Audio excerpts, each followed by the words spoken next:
It's so interesting. I think Cedar and Understood are so aligned in how we want to make sure that families and educators feel supported.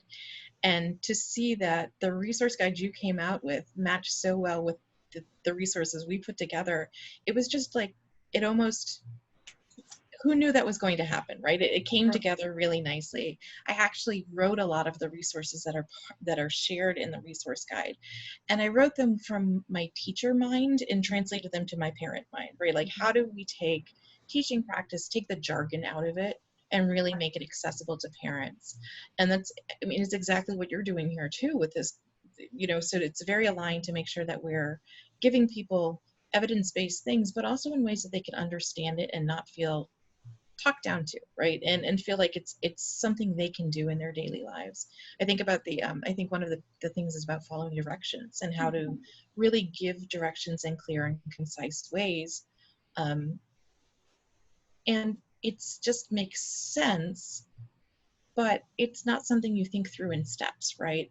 And Right. to be able to name those steps for parents so they can say, oh, I've been doing this. Mm-hmm.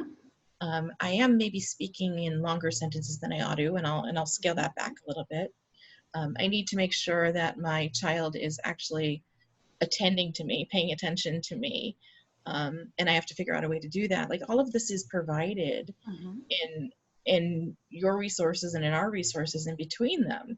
I really hope that parents are feeling like this is something they can really start doing, and not worry about how I'm going to make it through, because they're already worried about how they're going to make it through. So now they Right. just have tools to say, okay, I got this part of it. I've got this. I can do this. Yeah, yeah, no, absolutely. And I think Cedar and Understood, we have really important missions. I think just being charged with thinking about how we can best support students with disabilities, students with learning differences, and with Cedar kind of approaching it from the level of state educator preparation systems, and Understood approaching it from educators and families. I think we have a really unique opportunity to join forces right now, and just making sure that those students are receiving supports at all levels, so that they don't fall further behind, despite everything that's happening.